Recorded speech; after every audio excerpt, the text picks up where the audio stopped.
I think it's time to take a good look at reboots and think about why they exist. If I were in charge of a game getting the reboot treatment, I'd be doing so to bring that series to the modern era, to update the gameplay and bring it to a contemporary standard. I'd also use that opportunity to do something new with the IP, not regurgitate the same game again. Good reboots like this exist, like Kid Icarus Uprising, which takes an old 2D platformer and turns it into a mostly on-rail shooter. Then there's the myriad of classic games that got a modern facelift but still retain their core gameplay, like Battletoads and Blaster Master Zero, or the others that ended up changing things up a bit to fit the modern gaming landscape, like Doom, Wolfenstein, Tomb Raider. A reboot can be a good thing. Sometimes you want to tell a story with the same premise or within the same universe, but you already reached the narrative's natural conclusion. I'd say Ratchet & Clank 2016 felt a bit like this, only for them to chuck a DMC Devil May Cry and continue the previously established series anyway, but when Saints Row was revealed to be getting a reboot, I thought that might have been a good idea. The original Saints Row had humble beginnings as a GTA clone, but it quickly evolved into its own thing, not afraid to parody the series it was being compared to. Then the Saints turned into a multimedia empire, followed by the boss, your player character, becoming President of the United States and getting isekai'd into an alien simulation where they're given superpowers that'd make Homelander soil his britches, and at that point it was kinda like, well, where do the Saints go from here? So a reboot makes sense. Conjure up a new set of characters, a new origin story, and bring everything back down to moderately zany, which, after the polarizing Saints Row 4, sounded pretty good.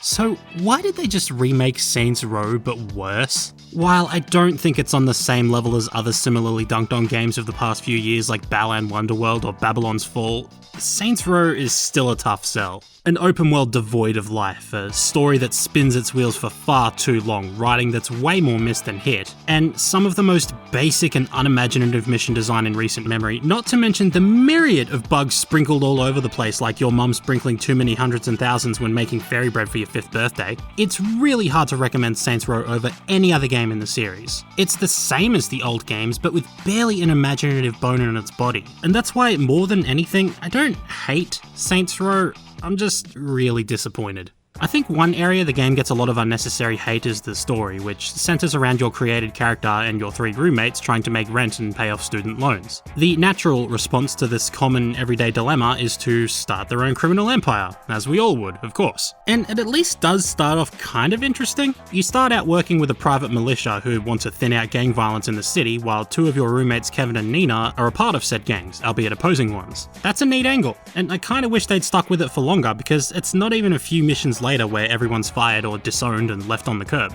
Nevertheless, I don't mind this setup. Their response to their financial situation is over the top in a way that I think perfectly suits the Saints Row universe. They just kinda don't do anything with it. There are occasionally speeches and ramblings about how capitalism is kneecapping regular people and how landlords suck, but nothing about the game's writing works off of that concept. Like, sure, we're gonna be our own boss as the game keeps trying to shove down our throats, but what about driving around to find Happy Meal toys reflects upon that? Missions themselves end up feeling disjointed as a result, like they're episodes in a sitcom that resets the status quo after every week. The idols capture Kevin and they're about to blow his shirtless ass sky high, so you go rescue him. Los Panteros wreck the car Nina has been working on for years, so you go sabotage their car forge. Marshall, the militia you used to work for, declares that they own the Saints because of the non-compete agreement you signed while under their wing, so you humiliate their boss before settling the dispute.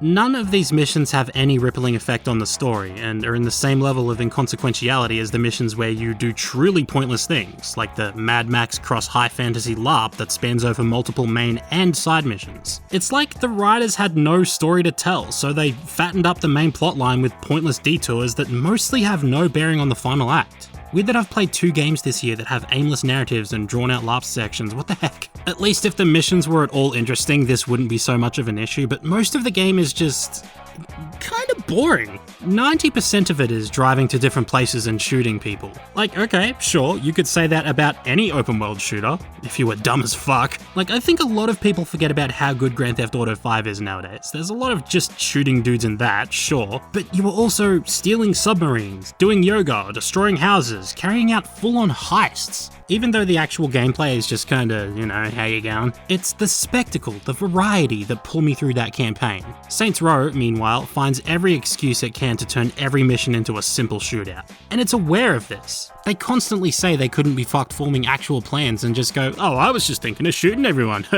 There are times where it sets up a mission that sounds like it's going to be something different before it simply devolves into a meager firefight or two. There's one mission that's supposed to be a team building exercise where every character gets to choose an activity for the whole group to do, but every time they're either interrupted by attacking gang members, or one of the group will say, oh, actually, I think I'll make killing these guys my activity. Or there's another mission that's a big train heist and someone says, hey, do we have a plan? And the boss says, oh, I was just thinking about jumping on the train and shooting everyone who gets in the way. God, how riveting, how exhilarating. Even the aforementioned LARP falls victim to this. It starts off kinda charming. There's unique non-lethal animations for takedowns, everyone talks with a ye olde accent, and you use dart guns instead of real weapons, although running the bastards over is still fine. But again, this just evolves into a series of boring one-note firefights. These missions could have been something different for a change, but it's like the writers and mission designers were adverse to evoking any sort of imagination.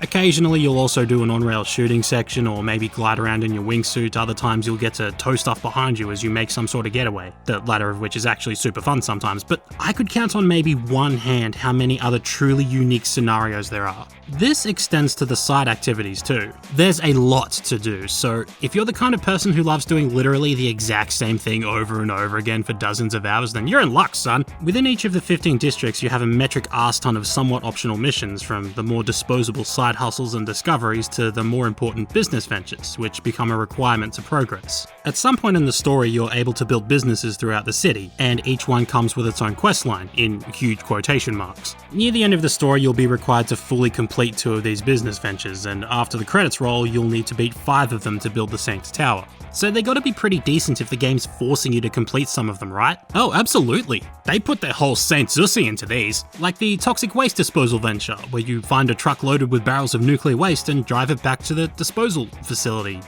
14 times. Or the one where you tow cars places 10 times.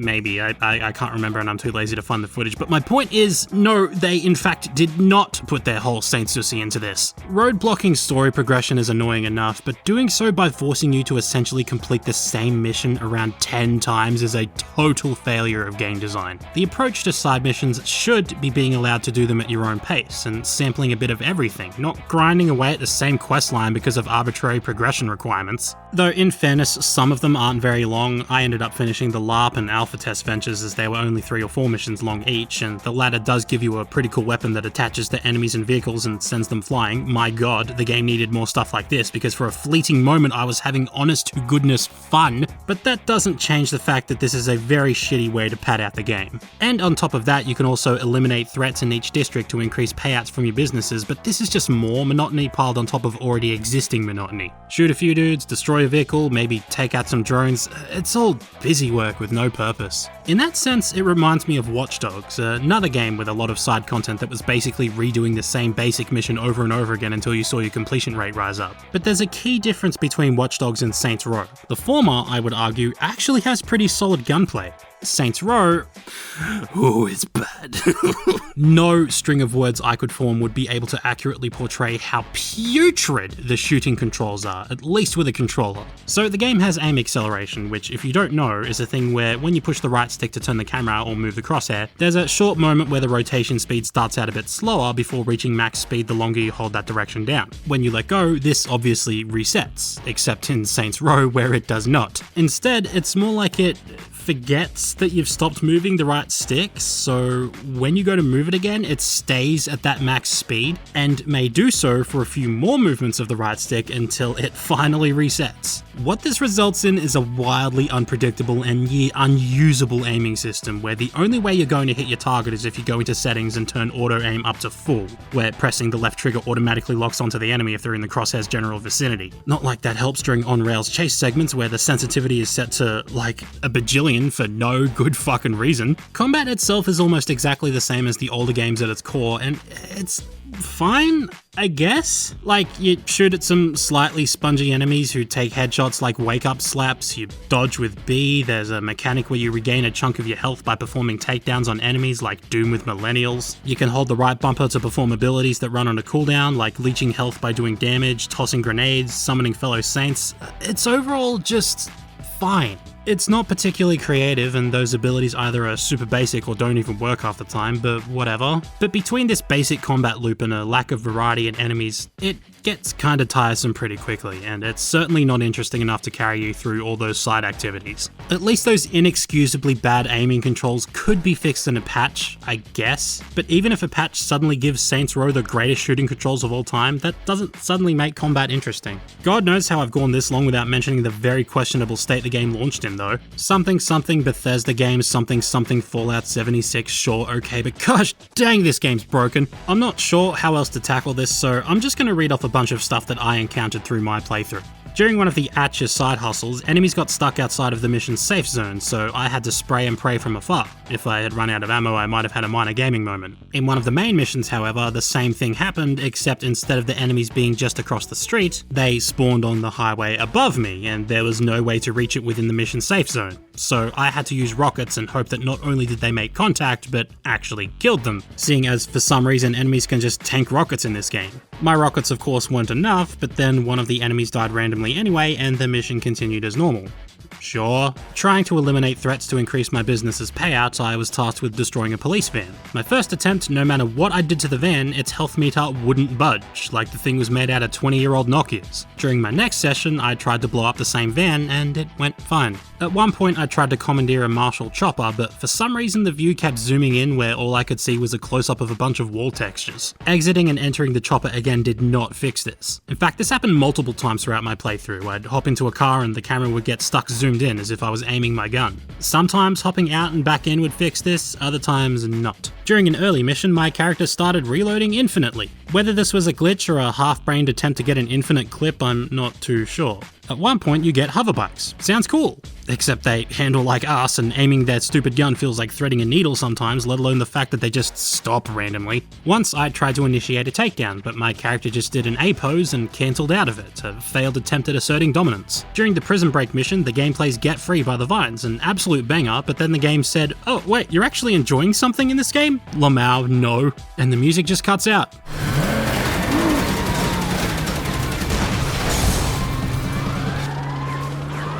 You can't tell me that was intentional. I'm sure there's a joke about wanting to get free from this game somewhere, but I'm above such lowbrow humor. The most egregious example of the game not cooperating with me was a session where, for some reason, I couldn't do anything except move for a bit, until mashing all the buttons fixed things. Not long after that, I wasn't allowed to change my weapon or use any of my abilities, so I was stuck with a rocket launcher and its impressive ammo capacity of 6 glued to my hands. So I tried to do stuff that didn't require guns for a bit, hoping the issue would fix itself, so I went and did a side mission that was timed, except I didn't know that until I failed meters away from the objective because the game decided not to display a timer. After that, I still couldn't change weapons, so I quit out of the game and back in twice and still couldn't change guns. I was ready to call it quits right there and then, but thankfully giving my Xbox the hard reset treatment fixed things up. Nearly got soft locked because I couldn't change weapons. What a fucking game, man. There were many more minor mishaps throughout my 19 hours with the game, mostly revolving around crummy vehicle physics, or me aggroing traffic, or the numerous times I hopped out of a car only for the door to swing back and damage me. I need more than 2 hands to count how many times that happened, but at least that bug's funny. Dare I say charming in a way. The not being able to change guns and almost getting soft-locked? Not so much. For the sake of fairness, there are some things I like about Saints Row. The customization in particular is really good. I started out making a low-effort human version of Remy, complete with eye makeup and their iconic orange hoodie, but partway through the game I decided to change things up a bit and become a feminine cowboy, a femboy, if you will. As I said earlier, I don't think the writing's awful. Yeah, sure, there are a few moments of pure unadulterated cringe. This is gonna be an epic statement. That yacht's guarded AF. Dude, did you just say AF? Yeah, an abbreviation. Okay, first, we swear all the fucking time. Second, it's only an abbreviation when you text. AF, as fuck, it's the same number of syllables. Okay, fine. This is gonna be an epic statement because that yacht is guarded as fuck.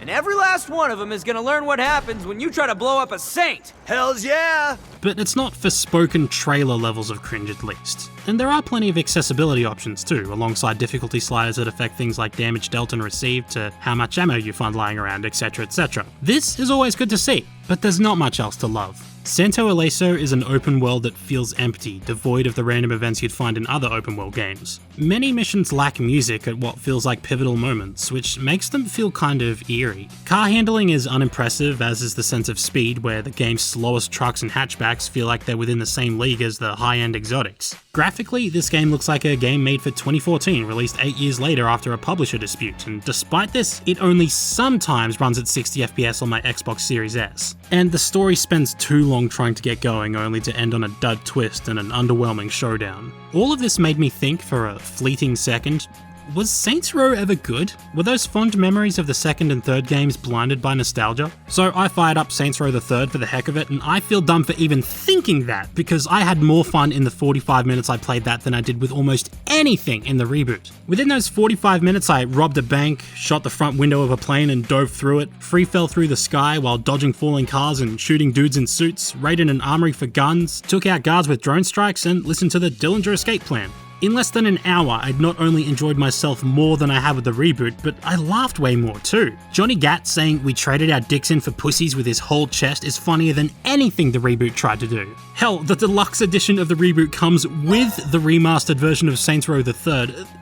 Imagine giving people a copy of a good game with the deluxe edition of your crummy one. Saints Row is a pointless reboot. People have been crying foul about Saints Row, about how it's lost a lot of its character and traded it in for pandering to woke millennials, when that's literally the least important reason why you should dislike it. Not that it's true anyway, when instead people should be upset that it just kinda sucks. Volition had the opportunity to update the series for current year, but instead they made a game that attempts to mimic the prior games that made this series so popular in the first place, without any of the charm or wit that made those games so irreverent. Instead, you've got a game that people on Twitter would leap at the chance to label as mid, but when you pair that with the abysmal shooting controls and the myriad of bugs and glitches that permeate the experience, you get a game that's just not fun. It has its moments, but they're lost behind walls and walls of unimaginative mission design, directionless writing, and game-breaking bugs. If you're interested in Saints Row, for the love of God, just pick up one of the older games. 3 and 4 got remastered recently, and 1 and 2 are $15 dues on Xbox. Also, no Penetrator.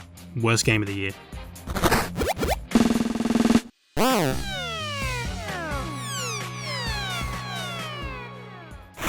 Hey, thanks for watching. If you missed the memo, I'm trying something different with Racclog. Instead of sitting on each Racclog segment until I feel like I have enough for a whole video, instead I'm releasing them as I finish them, before uploading them all as one big video when I do enough of them as I have been. I'll put a bit more effort to make each segment stand out as its own video, but these still stand as being my lower effort videos, so I don't know, think of them as, I don't know, Bloody Short Reviews version 3.0 or something. Either way, I hope to be able to have multiple of these out per month while I work on bigger videos with more edits and stuff in the background, so we'll see how it goes, I guess. I'll also happily take suggestions for games to play for Racclog, by the way. Actual suggestions. Don't be like, hey Remy, can you play Crow Dinosaur game for Racclog? Thank you, hugs and kisses. Anyway, thanks to my stinky patrons, Thurball, Sofox, K, Damien Maxted, Nation McAltal, Aetheric Ruby, He Hoot Skyet, Jayet, Johannes Anderson, Kurote the Kitsune, Leo Alex 50, Pear Basket, Philip Elk, Rodent Bird, Run Fast There Smith, Scadius Grim, Squid Superstar, The Dervinator, Finny Shay, and to my coffee supporters, Chris Firebolt and Sadie Killer. As ever, follow me on Twitter, support me on Patreon, join the Discord server, and listen to the Dillinger Escape Plan. Catch yous later.